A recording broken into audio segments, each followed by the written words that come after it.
Hola amigos, muy buenos días y bienvenidos a la clase 13 del curso 7 conferencias de psicoanálisis en La Habana, Cuba. Bienvenidos, mi nombre es Virginia Valdominos, soy psicóloga y psicoanalista del Grupo Cero y realizamos este curso de difusión gratuita del psicoanálisis para que esta ciencia desconocida en muchos casos, que nos habla del inconsciente, del procesamiento psíquico inconsciente, de cómo funciona nuestra mente más allá de nuestro poder. Hacemos este curso para difundir el psicoanálisis gratuitamente en todo el mundo.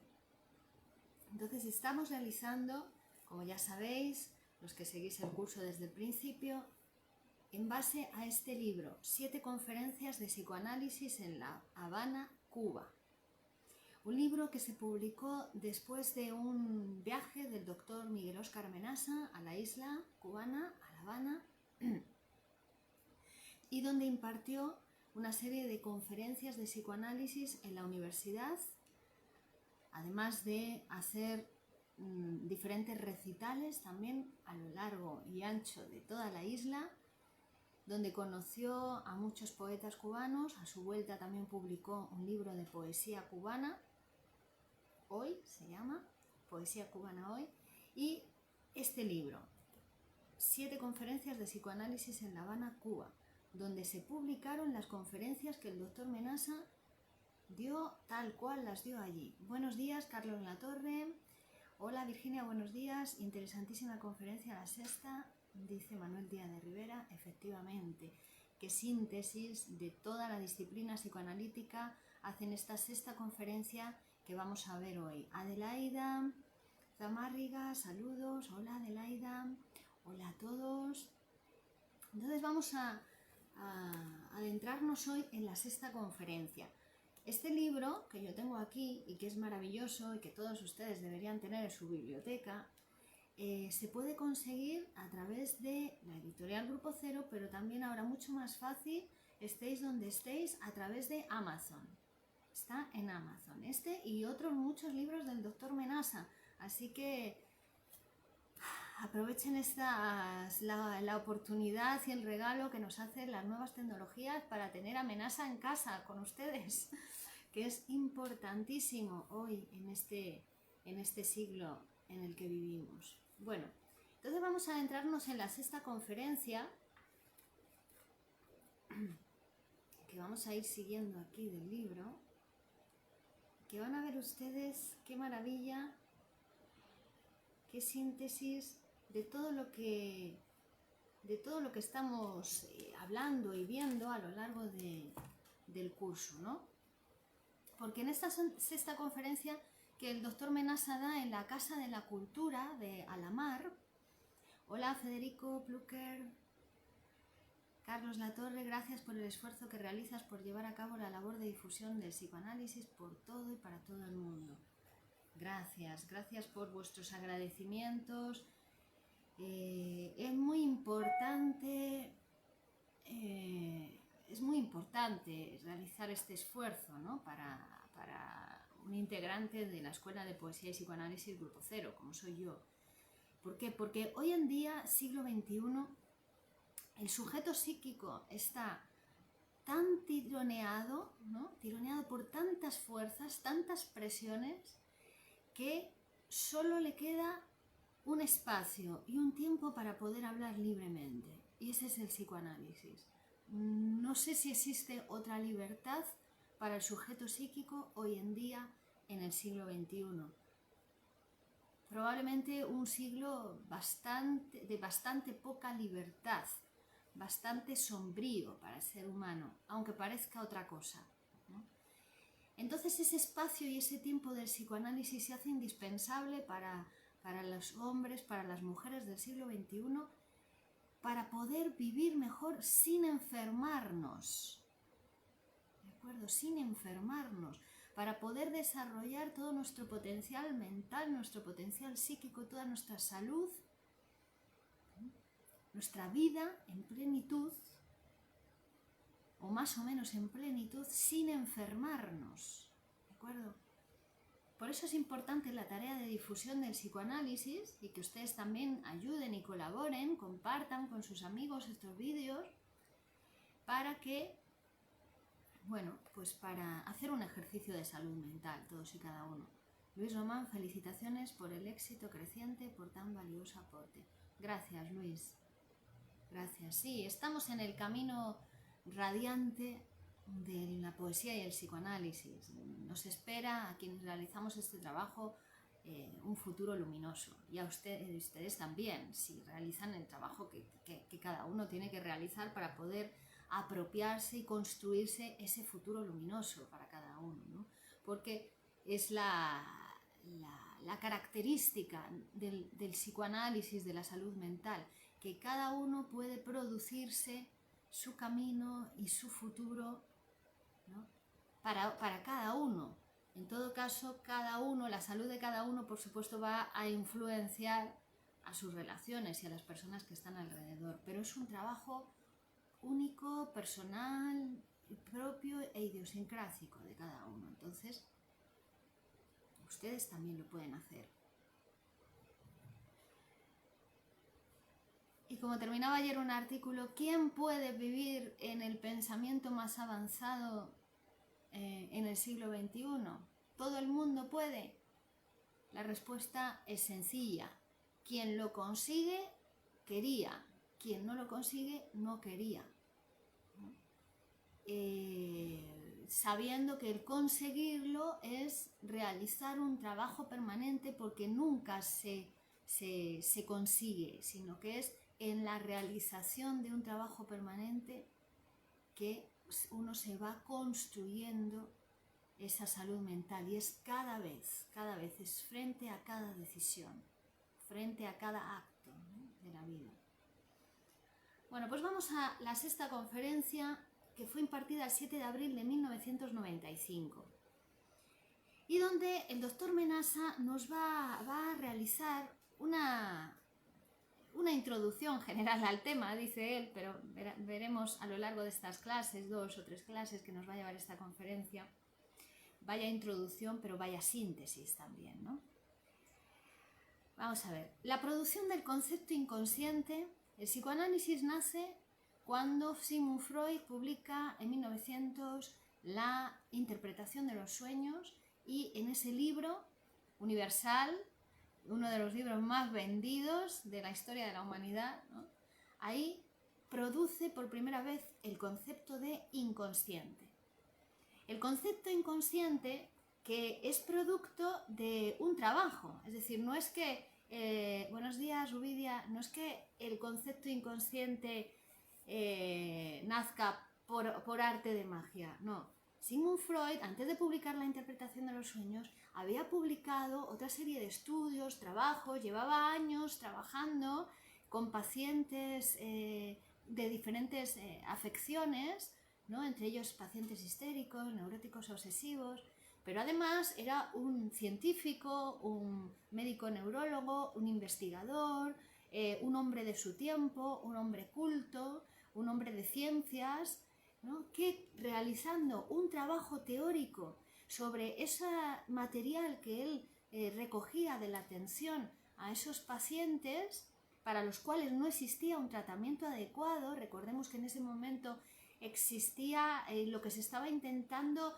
utilizar para ayudar a estos pacientes era la hipnosis y la catarsis, pero como un método de acercamiento a ese desconocimiento que eran las enfermedades psíquicas, ¿no?, las enfermedades mentales que se desconocían, y entonces no se trataban adecuadamente, y además se consideraban a los enfermos mentales, a los neuróticos, a los psicóticos, se les consideraban personas deterioradas, se les encerraba, ¿no?, se les hacía toda una serie de cosas que aún hoy en día en el siglo XXI se siguen realizando, ¿okay? Pero al menos tenemos el psicoanálisis, ya existe la posibilidad de elegir.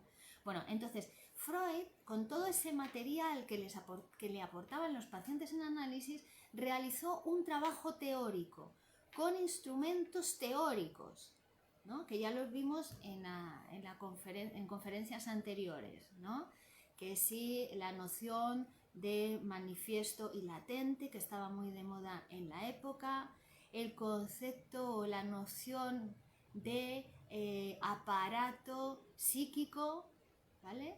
Y también el vacío formal de las operaciones matemáticas, ¿no? Todo eso lo toma Freud y la filosofía que se desprende del concepto de la fórmula de la nada se destruye, ¿no? Todo se transforma, del principio de constancia. La filosofía que se desprende del principio de constancia. Bueno, con estos instrumentos él va a trabajar esa materia prima que recoge de los pacientes en análisis y realiza un trabajo teórico que da como resultado a un nuevo concepto teórico, el concepto de inconsciente, que nada tiene que ver ni con el inconsciente de Schopenhauer, ni con el inconsciente de Platón, ni con el inconsciente, otros usos que se ha dado a esa palabra. Es un nuevo concepto teórico que inaugura un nuevo campo de estudio, una nueva ciencia, el psicoanálisis, ¿vale? Ese nuevo campo, esa producción de ese concepto que da lugar a un nuevo campo produce una ruptura epistemológica, una ruptura filosófica, una ruptura científica, ¿no? Una ruptura que va a producir en realidad nuestra actualidad, nuestro siglo ya está, ¿no?, producido con esa ruptura que produce el concepto de inconsciente. Una primera ruptura la produce con la teoría psicológica de la época, ¿no? Porque la teoría psicológica de la época de Freud, antes de 1900, incluso el propio Freud se manejaba en esa teoría como buen racionalista, médico que era, ¿no?, formado en la universidad de manera racionalista, positivista, como todos nosotros hemos sido formados en la universidad, desde el racionalismo y el positivismo. Bueno, pues era una teoría que ponía en el centro de la vida anímica del sujeto la conciencia. La conciencia era, ¿no?, antes de la interpretación de los sueños, antes de 1900, antes de psicoanálisis que naciera, la conciencia era el centro del aparato psíquico, el centro de nuestra vida psíquica. De hecho, hoy en día todavía seguimos pensando así. En la familia nos educan pensando que la conciencia es el centro de nuestra vida psíquica. En la iglesia, en el colegio, en la universidad, en todos lados nos educan pensando, ¿no?, con esa teoría que la conciencia es el centro de la persona, ¿no?, el centro de la vida psíquica y la vida anímica de una persona. Así que el psicoanálisis viene a operar un primer descentramiento teórico, ¿no? A partir de la interpretación de los sueños, el centro de la vida anímica y de la vida psíquica deja de ser la conciencia y pasa a ser el inconsciente, ¿no? Ahora ya sabemos, gracias al psicoanálisis y a la producción de esta nueva ciencia, que el centro de nuestra vida psíquica es lo inconsciente. ¿Qué es lo inconsciente? Lo que determina a la conciencia, es decir, lo que tenemos en la conciencia, lo que pensamos conscientemente, lo que sentimos conscientemente, lo que vemos, lo que percibimos, está determinado por lo inconsciente. Tanto es así que no solo que determina la conciencia, sino que la produce. El inconsciente produce la conciencia, ¿vale? Vemos ahí una primera y gran ruptura, ¿no?, gracias a la producción del concepto de inconsciente.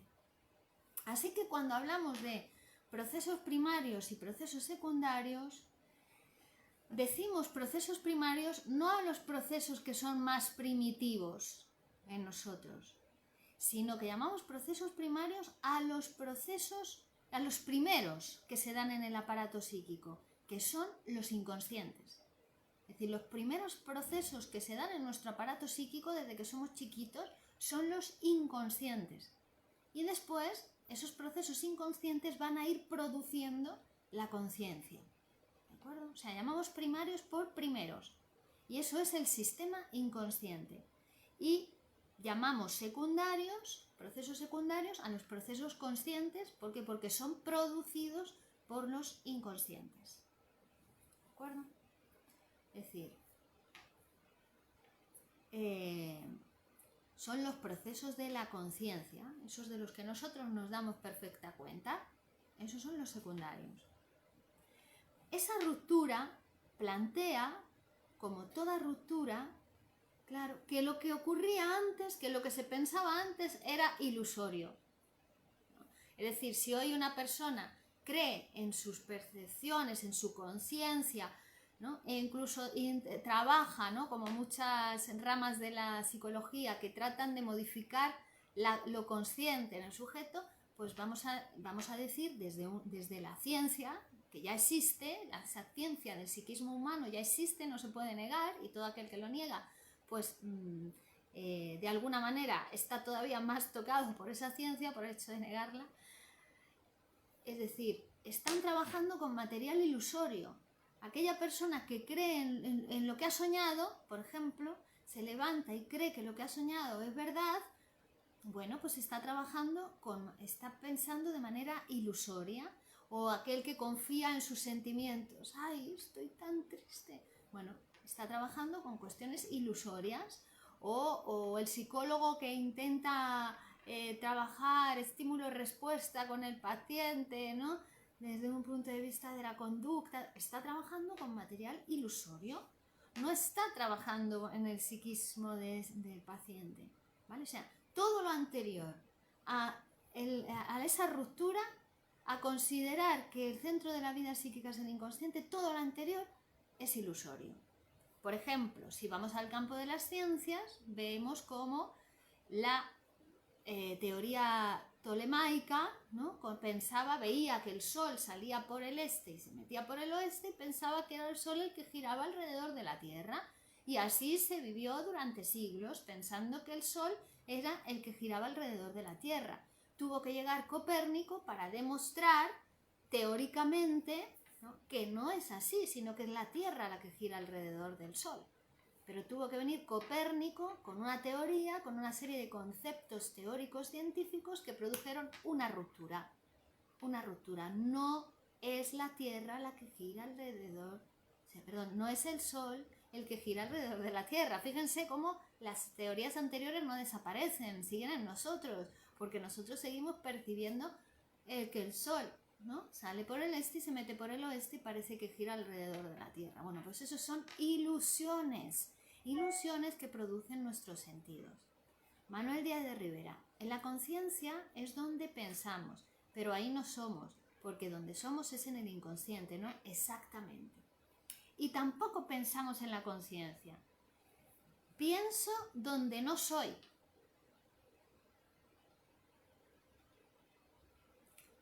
¿Vale? Es más, o sea, el inconsciente, el psicoanálisis va a subvertir el cogito cartesiano. El cogito cartesiano que dice pienso, luego existo, ¿no? Como pienso, existo. Bueno, el psicoanálisis nos va a decir pienso donde no soy. El pensamiento es inconsciente. Pienso en el inconsciente. El que piensa por mí es mi inconsciente. Lo que yo hago, cómo yo me comporto, lo que digo, ya es un efecto del inconsciente. ¿Vale? Sí, es verdad que el inconsciente está en mis palabras. Y por eso ese es un texto sagrado para nosotros, para los psicoanalistas.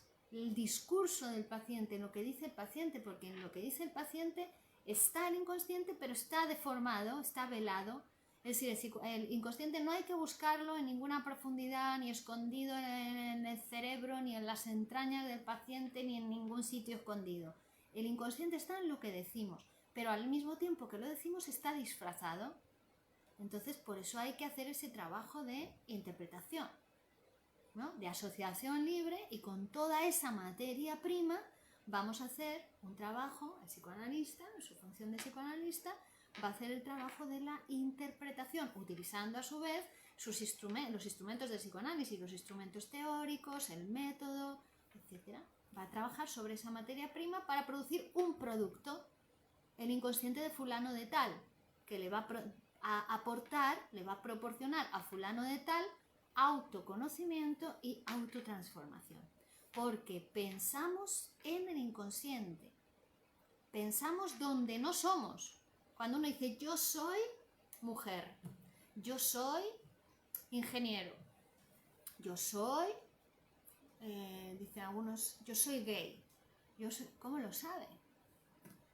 ¿No? O soy mujer, ¿cómo lo sabe? Hable, a ver si verdaderamente es usted una mujer o qué es, ¿no? Porque pienso donde no soy, ¿vale? Muy bien, Manuel. Bueno, entonces, la teoría, como decíamos, ptolomeica, que reconocía, ¿no?, la existencia del Sol y la existencia de movimientos, o sea, llegaban a eso, hay Sol y hay movimientos, pero no podía dar cuenta del fundamento de esos movimientos. ¿Por qué? Porque le faltaban los elementos teóricos, le faltaban los conceptos, ¿vale? Era más bien una ilusión, era ideológica. Como ahora la ideología, ¿no?, trabaja, pero la ideología siempre trata de totalizar y de dar una visión unitaria del mundo. Las ciencias no. Las ciencias solamente hablan de una parte muy concreta de lo que es el universo de todo lo posible. Cada ciencia habla de una parte muy restringida de ese universo de todo lo posible y además tiende a descomponer, ¿no?, a llegar a la unidad mínima de ese campo que sobredetermina, ¿no?, que sobre ese campo puede decir todo. El psicoanálisis puede decir todo acerca de todo lo que pasa en el aparato psíquico. Incluso puede ser dogmático, pero solamente ahí, en ese espacio concreto. En todo lo demás no puede entrar. Para eso ya hay otras ciencias. Cada ciencia nace mutilada y restringida a esa parte del universo de todo lo posible que es capaz de sobredeterminar y ponerle su sello, su nombre, ¿no? Cada ciencia es así. Incluso el psicoanálisis, que dice, puede dar cuenta de lo que pasa en el aparato psíquico, pero ese aparato psíquico tampoco habla de todo lo inconsciente, ¿vale? Hay una parte de lo inconsciente que queda fuera del psicoanálisis, que el psicoanálisis no puede dar cuenta de ello. El psicoanálisis da cuenta de ese inconsciente, sexual, reprimido, infantil, y hay otro inconsciente que no puede dar cuenta. Es decir, toda interpretación psicoanalítica va a ser sexual, pero no toda la sexualidad puede ser interpretada. Eso quiere decir, ¿vale? Bueno, en cualquier cosa que decimos al hablar hay otro contenido que subyace exactamente. En cualquier cosa que decimos al hablar está lo inconsciente. Y ni siquiera subyace, está ahí, a flor de piel, en lo que decimos. Lo que pasa es que hay que interpretarlo. Hay que hacer el trabajo de interpretación, pero el inconsciente está entre las palabras, en las palabras. ¿Cómo se van encadenando esas palabras con otras palabras, unas frases con otras? ¿Dónde repite? ¿Dónde cae? ¿Dónde comete el lapsus? ¿Qué frases aparecen en el sueño? Ahí está el inconsciente disfrazado. Pero por eso el analista le dice al paciente, hable. Usted hable de lo que quiera, de lo que se le vaya ocurriendo, da igual de lo que hable, ¿no? El inconsciente está en el discurso del paciente, está en el discurso. Es un nuevo nivel de objetividad el que nos interesa al psicoanálisis. No vamos a perseguir al paciente a ver si es verdad lo que dice, si no es verdad, a ver si eso que dice coincide con lo que soñó realmente, a ver si el sueño contado coincide con el sueño soñado. No, es un nuevo nivel de objetividad. Vamos a seguir. ¿Por qué? Porque estábamos con el tema de las ilusiones. La vista, el tacto, el gusto, el pensamiento consciente, dice Freud, va a generar ilusiones. Es todo ilusorio. Todo aquello que percibe de muy mala manera la realidad y confunde generalmente lo que es apariencia con lo que es verdad. Dice Luis Román, incluso cuando el paciente no habla, aún así expresa mucho. Sí, cuando se calla, ¿no? Está hablando y se calla, por ejemplo, expresa mucho. Cuando no habla, cuando no quiere hablar en el análisis, no se quiere psicoanalizar, porque tiene que hablar, tiene que aportar esa materia prima para poder psicoanalizarse. Si viene y se tumba y no habla y no habla y no habla, hay que interrumpir la sesión. Usted no se quiere psicoanalizar porque es el pacto, forma parte de la tarea que tiene que hacer. De hecho, es lo único que tiene que hacer en su psicoanálisis, hablar libremente. Es lo único que tiene que hacer, ¿no? Cuando no habla, pues es una resistencia o ¿no? Hay algo que está pensando del psicoanalista y no lo quiere decir. Pero entonces hay que interpretárselo porque lo único que tiene que hacer el paciente en su sesión de psicoanálisis es hablar libremente. Ya está, ¿no? Y así, esa materia prima entra, digamos, en la máquina productiva de sujetos psíquicos, en la máquina productiva del inconsciente, que tiene otra pieza que es el psicoanalista. Pero el psicoanalista es una función, es una pieza más de la máquina, es una función, es el que escucha. Toda esa maquinaria que está forjada, estructurada, ¿no? En torno a una teoría o articulada, ¿no? Por el concepto sobredeterminante, que es el concepto inconsciente, y también está la escuela, los mayores, los libros, ¿no? Los compañeros, los seminarios de estudio, los grupos de supervisión, los grupos de trabajo, ¿no? Todo eso conforma esa máquina de psicoanálisis. Por eso el psicoanalista no es un ser aislado, está dentro de toda esa maquinaria y esa estructura psicoanalítica que es la escuela de poesía y psicoanálisis grupo cero, en nuestro caso, que es hoy por hoy, me parece la auténtica escuela de psicoanálisis, ¿no? La que lleva a efecto lo que son los requerimientos del psicoanálisis, que el psicoanalista esté permanentemente en psicoanálisis, permanentemente en formación, que yo sepa la única escuela del mundo que lo hace esto, ¿no? Que lo exige, que sus psicoanalistas publiquen para dar cuenta de cómo han sido transmitidos. Es una cosa seria, una escuela muy seria, muy disciplinada. Aunque después bailemos, cantemos, no sé qué, que parece que... Bueno, pero es que eso forma parte también de la vida, de la formación de un psicoanalista, del goce. Si hay algo que te enseña el psicoanálisis es a gozar, ¿no? Bueno. Bien, entonces los sentidos, nuestros sentidos, nuestra conciencia, todo lo que percibe es ilusorio. Esto es muy importante, ¿no? Porque percibimos, o sea, en lo que vemos, dice, he visto cómo la miraba. Estoy celosa porque he visto cómo la miraba. Y no puedo soportar, la desea. Lo he visto con mis propios ojos, ¿no?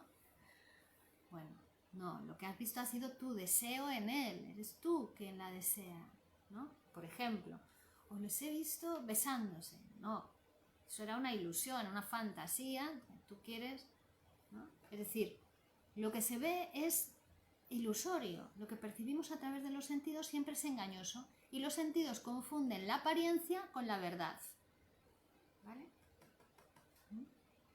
Einstein tiene un ejemplo sencillo, dice, donde tira un móvil y según desde el lugar donde se mire, se ve que el móvil cae en una línea recta o se ve que el móvil cae de tal manera o de tal otra manera. Einstein lo explica perfectamente, ¿no? La teoría de la relatividad.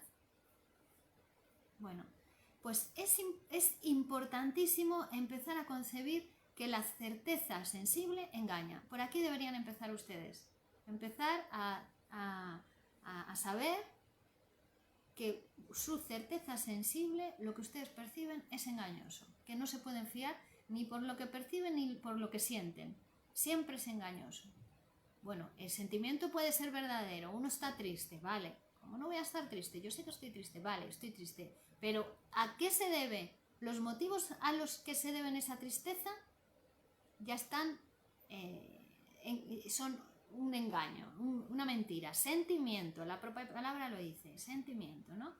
Hay algo que miente, ¿vale? Y eso es lo que podemos, el psicoanálisis puede producir esa verdad del sujeto. ¿A qué se debe su tristeza? ¿Vale? Es decir, lo precientífico, e insistimos, muchas tendencias hoy psicológicas son precientíficas, todavía no han llegado al concepto de inconsciente ni han llegado al conocimiento del funcionamiento mental humano, y entonces trabajan desde la presciencia, trabajan con las ilusiones y manejando nociones y no conceptos. Bueno, pues confunden la apariencia con la verdad, lo precientífico. Igual que el ser humano, si se guía por sus percepciones y por sus sentimientos, confunde la apariencia con la verdad. Pero ¿qué pasa? Claro que el ser humano, la apariencia es lo más propio que siente. ¿Cómo no voy a confiar en lo que veo con mis propios ojos? ¿Cómo no voy a confiar en lo que escucho yo mismo o en lo que siento? Claro, es una herida narcisista que nos digan que eso es ilusorio, que eso no es ninguna verdad. ¿Cómo voy a dudar de que esto es una mesa? Si la estoy tocando, ¿cómo voy a dudar de eso? ¿No? Sin embargo, tengo que dudar, tienen ustedes que dudar, ¿vale? Porque la mirada de la realidad, lo que vemos cuando miramos a la realidad, solamente alcanza un 20-30% de lo que hay en la realidad. La mirada humana es tan restringida, nuestra capacidad sensorial es tan restringida comparada con la complejidad del mundo, que solamente a lo máximo percibimos 20-30% de lo que hay en la realidad, y siempre lo vamos a dar un sentido, eso que percibimos, y ese sentido que cada uno le da a lo que percibe está determinado por su deseo inconsciente. Percibe lo que su inconsciente le permite percibir o lo que desea percibir, ¿vale? Es decir, que los órganos perceptivos son infieles. Son infieles. Esos sí que son infieles, los órganos perceptuales. El pensamiento consciente, a partir de la interpretación de los sueños, va a ser un órgano perceptual más. La conciencia para el psicoanálisis es un órgano perceptual, como el tacto, el gusto, la vista, el olfato, la conciencia, ¿vale? Que ve insuficientemente, como decíamos, ve solamente un porcentaje muy pequeño de la realidad, tanto exterior como interior del propio sujeto, ¿vale? Los fenómenos interiores también los percibimos a través de la conciencia, por ejemplo, los recuerdos, los sueños, las fantasías. Es decir, la conciencia es un órgano perceptual absolutamente incompleto o incapaz de dar cuenta de la realidad exterior o de la realidad interior. Así que fíjense que somos como una especie, no es tan lejano el mito de Edipo, ¿no? Que se arranca los ojos. Somos una especie de Edipo sobredeterminados por un destino desconocido para nosotros, inconsciente, y que va guiándose en un mundo que apenas casi ve un 20-30% del mundo, y entonces va chocándose por aquí, va chocándose por allá. No es extraño que a veces a uno le vaya mal, o no le salgan las cosas que quiere, ¿no? No le salgan bien aquello que tanto desea, o que dice desear. Bueno, pues porque va como un cieguito por la vida, va guiándose por lo que percibe o lo que siente. Entonces, esas personas que viene un amor, se van detrás de ese amor y hacen la vida según lo deja esa relación, viene otro amor y ahora se va por este otro lado. Bueno, siempre como un ciego buscando un palito que le guíe un poco en esa oscuridad, ¿no? Manuel Díaz de Rivera dice: digo yo que lo que propone el psicoanálisis es un cambio de chip tan grande que es difícil, porque estamos educados y programados en un sentido completamente opuesto. Sí, pero no, en realidad el psicoanálisis te hace sencilla la vida. Al contrario, el psicoanálisis hace más fácil la vida, porque lo que es difícil es guiarse en el mundo en un mundo oscuro sin linterna. El psicoanálisis viene a ser como una linterna, en esa oscuridad que el sujeto psíquico se pierde en ella porque no se ve, ¿no? Vivimos tiempos sombríos, decía Bertolt Brecht, ¿no? Y es verdad.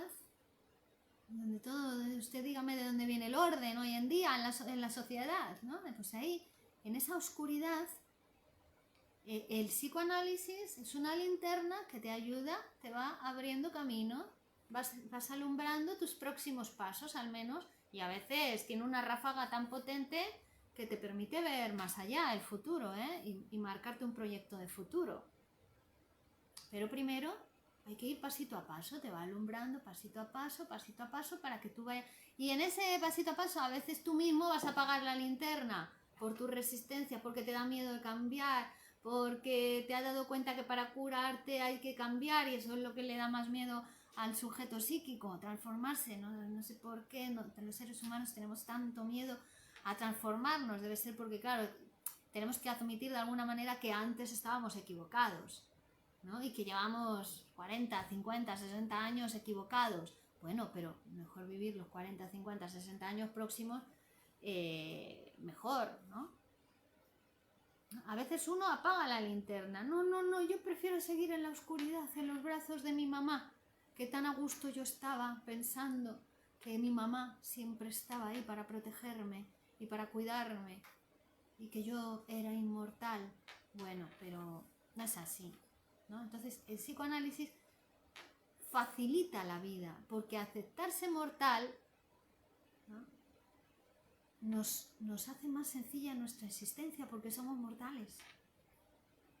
Es cuando no se acepta que uno ya no puede vivir con otros mortales, ya no puede vivir, y entonces se recluye en sí mismo, digamos, ¿no?, en su propia ilusión, en su propia fantasía, en su propia irrealidad, en su mundo psíquico, en vez de estar en el mundo material, social, que las cosas son más fáciles en el mundo material y social que en el mundo psíquico, fíjense. Y fíjese que es difícil el mundo, que a veces tiene trabas, hay corrupción, hay injusticias. Bueno, pues aún así es mejor el mundo que el mundo psíquico, que vivir en el mundo psíquico. Es mejor vivir en el mundo material, social y real, porque ahí hay psicoanálisis, hay salud, hay otros, hay poesía, hay música, hay diversión, hay goce, ¿no?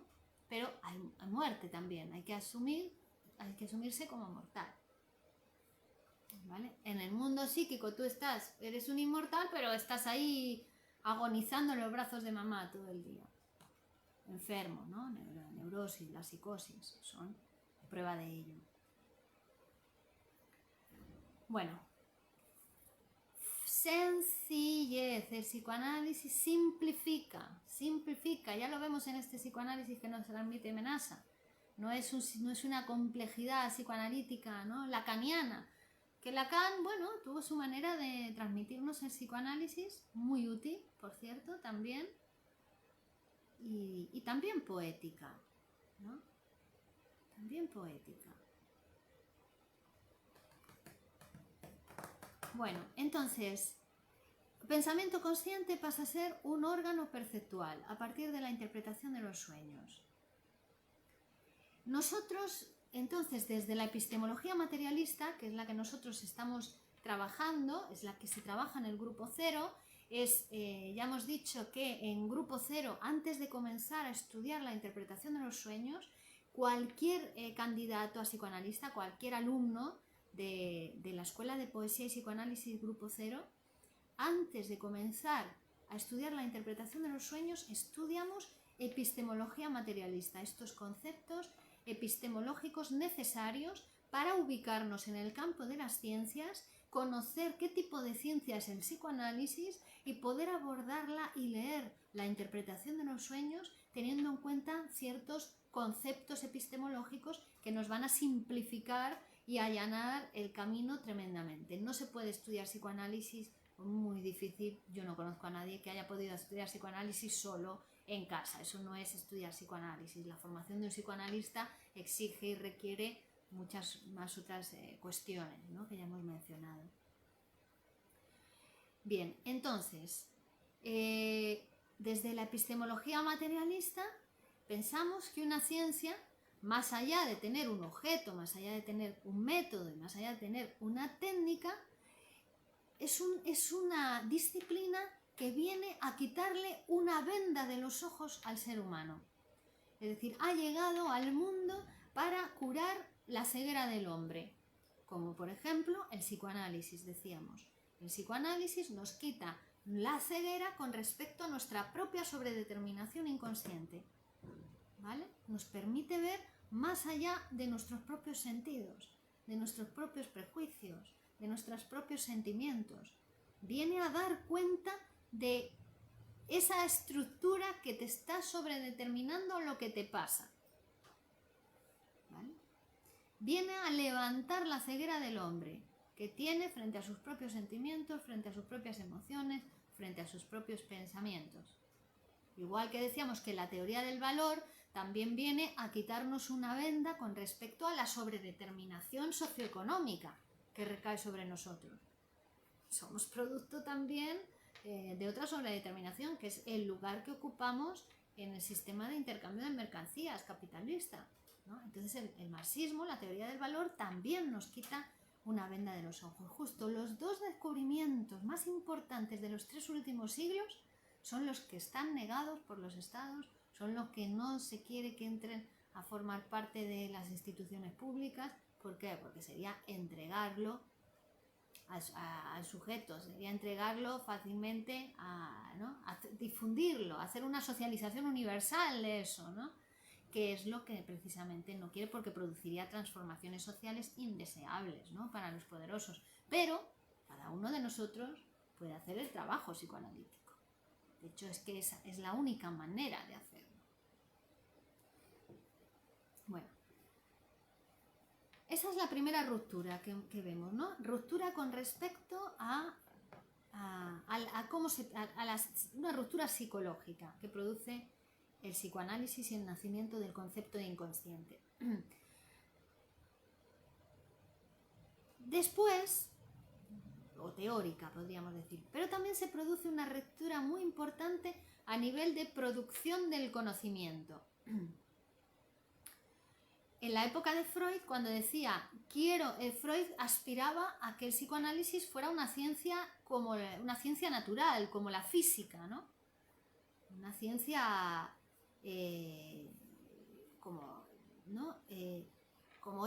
como la ciencia física, donde Laplace decía: si me dan todas las causas, podré predecir todos los efectos, ¿no? Las ciencias positivistas son ciencias causales, ciencias de causa-efecto. Bien, pero resulta que el psicoanálisis no es una ciencia causal. El psicoanálisis no aspira a predecir, sino que la causa va a ser lo último que se produce en psicoanálisis. Es una ciencia de efectos, es una ciencia conjetural. Se parten de los efectos y, partiendo de los efectos, se reconstruyen operaciones para producir la causa, para interpretar la causa. Es decir, partiendo del último efecto producto del sistema psíquico, que sería el habla, el discurso del psicoanalizando, partiendo de ahí, ¿no? Que hemos dicho, el inconsciente está en el discurso, sí, pero hay que partir de ahí. Pero usted hable libremente, que con ese material yo voy a hacer un trabajo, vamos a hacer un trabajo, o el psicoanálisis, mejor dicho, va a hacer un trabajo de reconstrucción de operaciones. ¿Qué operaciones se han dado para disfrazar ese material, para llegar a expresarse como se ha expresado en el discurso del paciente? ¿Vale? Y con esa reconstrucción de operaciones interpreto. Y la interpretación es el deseo inconsciente.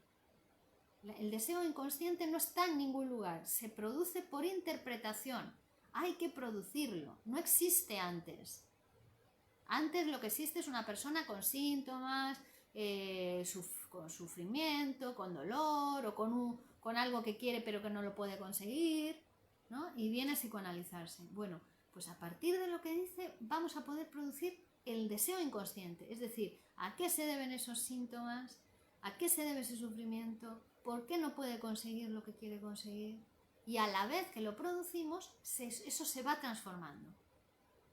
¿Vale? Es decir, ciencia de efectos. Así que el tiempo que manejamos en el psicoanálisis va a ser un tiempo también diferente al de las ciencias positivistas.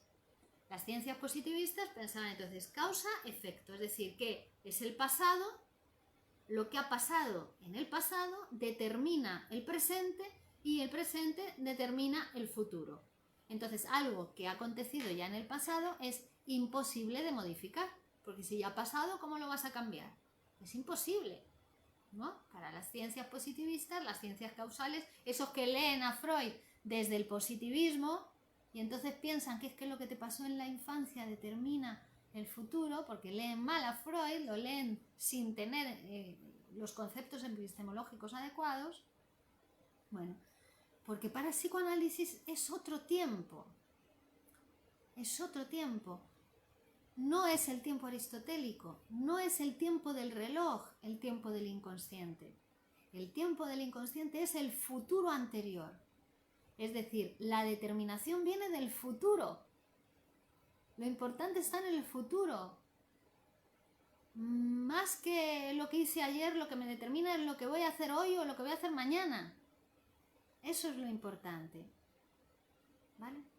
En la otra, en la causal, en la posición positivista, causa-efecto, el tiempo es como, implica también al espacio, porque es lo que ayer pasó determina lo que pasa hoy y lo que hoy determina lo que pasa mañana. Hay como un transcurso de tiempo, implica también un espacio. El espacio está incluido en la noción de tiempo y con el tiempo no se puede hacer nada más que medirlo, solo medirlo con el reloj.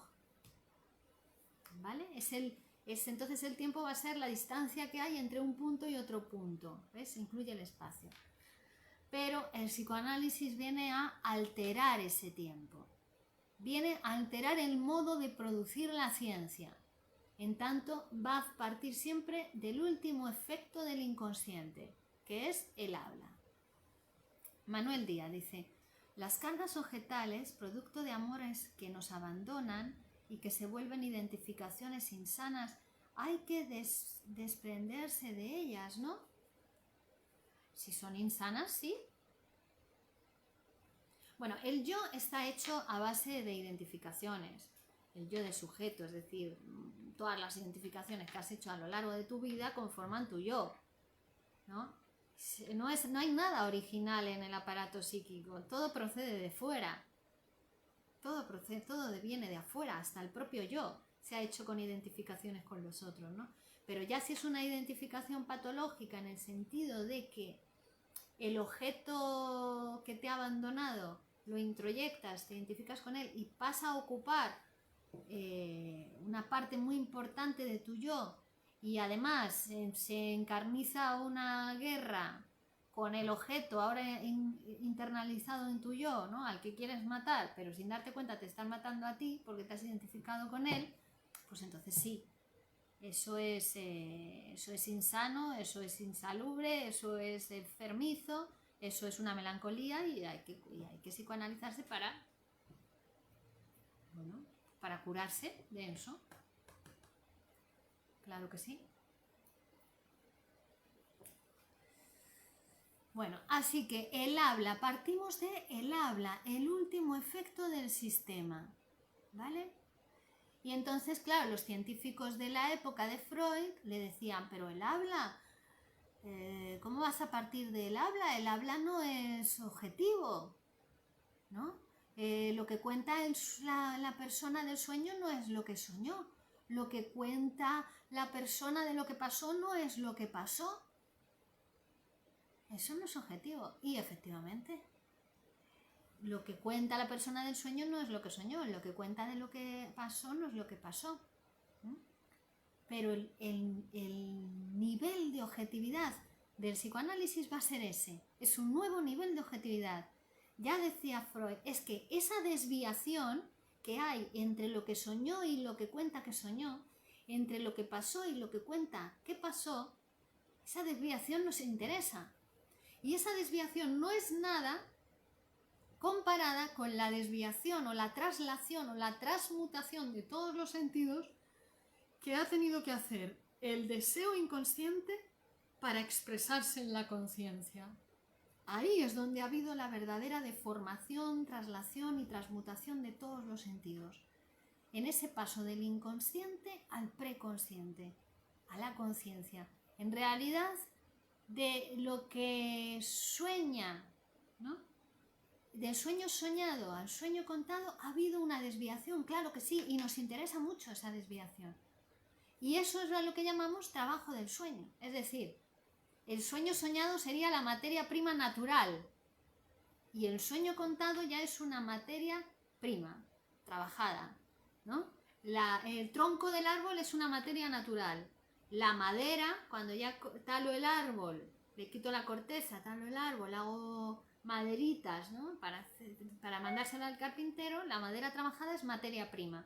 El árbol, materia natural. Bueno, pues con el sueño pasa lo mismo. Sueño soñado, materia natural. Sueño contado, materia prima. Ya hubo un trabajo para pasar del sueño soñado al sueño contado, ¿vale? Y ese es el trabajo del sueño. Ese es el trabajo que nos interesa, es que tenemos que reconstruir. Y siempre va a ser una reconstrucción teórica, porque no podemos abrir la cabeza del soñante para ver lo que soñó y cómo va el deseo desde el inconsciente a manifestarse en la conciencia. Eso lo tenemos que reconstruir, producir teóricamente. O Freud lo produjo teóricamente y nosotros lo vamos a producir en la práctica técnica psicoanalítica con el paciente en análisis, ¿vale? Pero siempre es así, ¿no? Lo que percibió, eso nunca coincide en lo que decimos con lo que pasó, nunca. Eso se perdió, quedó perdido, quedó fuera del aparato. Lo que decimos ya tiene que ver con lo que quedó, con lo que impresionó, lo que impactó, lo que entró en el aparato psíquico. Y cuando ya entra el aparato psíquico ya queda deformado, ya queda modificado por ese sujeto psíquico que lo percibe, de acuerdo con su deseo. Así que nunca va a coincidir, ¿no? Entre que la percepción se percibe 20-30% de la realidad y que luego de lo que se percibe queda en el aparato deformado de acuerdo con el deseo del sujeto, pues como verán, nunca coincide. Ya lo que decimos es una materia prima, está trabajada por el sujeto. Y esto el psicoanálisis cuenta con ello, ya lo sabe, lo explica, da cuenta de ello, da cuenta teórica, elabora toda una serie de conceptos y relaciones entre conceptos para explicar cómo se produce esa deformación, ¿vale? Es una ciencia, es una disciplina. Así que nuevo nivel de objetividad. No nos interesa la vida, no vamos a comprobar si lo que dice es verdad o no es verdad. Lo que nos interesa es el relato del sueño, el relato del paciente, el habla, el discurso. Y también las transformaciones del paciente se van a notar en su discurso. Es decir, ¿hubo interpretación? ¿Cuándo? Cuando hubo transformación del discurso, cuando vino a la siguiente sesión y hablaba de otra manera, ahí hubo interpretación. ¿Vale? Jamás vamos a poder hacer coincidir, por tanto, lo que vivimos con lo que decimos. ¿Vale?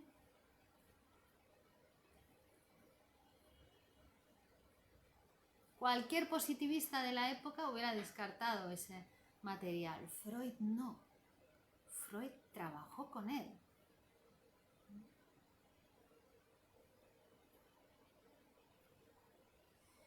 Claro. Entonces, ese es el nuevo nivel de objetividad, porque ya las cosas no son cuando son. Ya para el psicoanálisis los hechos no son hasta después de ser interpretados. No son cuando aparentemente son, sino que es cuando uno los cuenta, habla de ello y entonces se puede interpretar, ¿no? ¿Qué estructura compleja inconsciente está dando cuenta de eso que le pasa al sujeto? Los hechos no son hasta después de ser interpretados. Es decir, que los hechos pasados no existen como tales. El pasado no existe. Los hechos pasados se van a construir, los vamos a construir desde el presente, con la interpretación. ¿Vieron, por tanto, cómo el pasado puede transformarse? ¿No? Para el positivismo no. Para el positivismo, si te ha pasado eso, te quedas ahí de por vida. Para el psicoanálisis sí. Los hechos pasados solo existen después de ser interpretados. Es decir, que no es porque nos pasó algo del pasado, que no es porque nuestro papá nos pegaba en la cabeza, nosotros ya somos tontos y vamos a ser tontos toda la vida. No. En cualquier caso es porque ahora somos tontos, podemos construir un padre que nos pegaba en la cabeza. Pero dice Menasa, si dejamos de ser tontos, ¿no? Como con un sencillo tratamiento psicoanalítico se puede lograr dejar de ser tontos, bueno, ahora podemos construir un nuevo pasado, un nuevo padre. ¿Ven? Es desde el presente. Es desde el presente que se hace posible la cura al psicoanálisis. Es desde el presente que se hace posible la transformación del pasado. Es desde que no existe el pasado, que es desde el presente que se fija el pasado. Entonces ahí existe la cura, la transformación del pasado. Manuel Díaz dice, conviene, como cuando uno se pone a comer, quedarse un poco insatisfecho para no caer en el más allá del principio del placer. Bueno, el deseo siempre es insatisfecho. El deseo nunca se va a satisfacer. Es la condición del deseo. Es por eso que estamos vivos, ¿no? Cuando satisfagas tu deseo es la muerte, eso, la satisfacción del deseo. Principio del placer máximo, ¿no? Porque el deseo siempre no tiene objeto. El deseo es desear, no tiene objeto. Es lo que te mantiene en vida, ¿no? Y además siempre es según el modelo de aquella primera experiencia de placer, que es lo que va a intentar perseguir la primera experiencia de placer, que es inalcanzable, ya está. Cuando tu madre te dio la teta, ya está, ya te la quitó hace muchos años, eso ya no se puede alcanzar. Entonces, el deseo, por definición, es imposible de satisfacer, no se puede satisfacer. Entonces sí, hay un aforismo de Menasa que dice, no debemos calmar el hambre nunca. Nunca. Ni el hambre de comer, ni... Si calmas el hambre de comer, te pones gordo, como una bola, ¿no? Siempre, además que es insaciable también, porque ya hasta el comer está tocado por el deseo, no es un instinto puramente biológico, animal, sino que también depende de tu deseo, así que te puedes poner inmenso, ¿no? Como esos casos de obesidad. Por cierto, la obesidad también tiene tratamiento psicoanalítico. Bueno, entonces, si el niño no tuvo padre, pues bien, en el tratamiento psicoanalítico le podemos construir un padre. La madre fue muy posesiva y no lo dejaba crecer. El psicoanálisis puede construirle una madre menos posesiva que lo deje crecer. Porque en el pasado aquel tuvo esta madre, tuve este padre, tuve esta infancia, no son materiales exactamente hasta que no lo hayamos interpretado desde el presente. ¿Vale?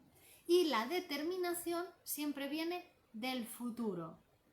Es decir, repetimos la manera, nuestra tendencia, ¿no? Nuestra estructura, nuestra posición psíquica se repite no porque haya sido por el pasado, sino por el futuro, ¿no? Porque la determinación viene del futuro, porque vamos a morir. La determinación, la compulsión a la repetición viene marcada desde el futuro. Es porque vamos a morir que repetimos. Repetimos casi la forma en la que vamos a morir. Es decir, vivimos como vamos a morir. Sería correcto decirlo. Vivimos como vamos a morir. Y lo que se repite es eso. La determinación viene del futuro. En todo caso, uno puede ir transformando y cambiando esa forma en la que va a morir. No vivimos según hemos nacido. Vivimos según cómo vamos a morir. ¿Ven? Como hay una alteración definitiva del tiempo en psicoanálisis, del tiempo tal y como lo piensa la ciencia racionalista y positivista. Es el tiempo que llamamos futuro anterior o recurrencial, tiempo recurrencial. No es pasado, presente, futuro, sino que las cosas vienen dadas desde el futuro. Así como vamos a morir, eso es lo que determina cómo vivimos hoy. Quédense con esa frase que es muy importante, ¿vale? Bueno, creo que lo podemos dejar aquí por hoy. Vamos a seguir avanzando, estudiando. Les recomiendo que sigan las próximas clases muy fervientemente, porque en esta conferencia está condensado, sintetizado, parte importantísima de lo que es la ciencia del psicoanálisis. Así que si ustedes quieren beneficiarse, como siempre, de estos conocimientos y de esta generosidad del Grupo Cero y de esta difusión gratuita del psicoanálisis, sigan conectando con nosotros en este curso. Carlos Latorre, magnífica conferencia nuevamente. Virginia, enormes gracias por llevar el psicoanálisis al lugar que se merece como ciencia. Gran esfuerzo. El lugar ya lo tiene, ¿no? Lo que vamos a hacer es beneficiarnos todos nosotros de este conocimiento, pero el psicoanálisis tiene su lugar, trabaja el concepto de inconsciente y nos toma, ¿no? A todo aquel que quiera ser tomado por la ciencia y trabajado por la ciencia, pues aquí está el psicoanálisis. Pongo a su disposición, por supuesto, mis servicios psicoanalíticos para todos aquellos que quieran conversar, hablar libremente, tener un espacio y un lugar para alcanzar o ir alcanzando paso a paso ese autoconocimiento y esa autotransformación, es decir, tener su linternita para ir avanzando en la vida de una manera más sana, eficaz y con transformación verdadera y duradera de su realidad material. Vivimos en el mundo y hay cuestiones que, bueno, pues es mejor aceptar, tolerar y psicoanalizar. Gracias a todos, muy buenos días, que tengan un excelente día. Federico, Cristina Rossi, excelente, como siempre, muy bien.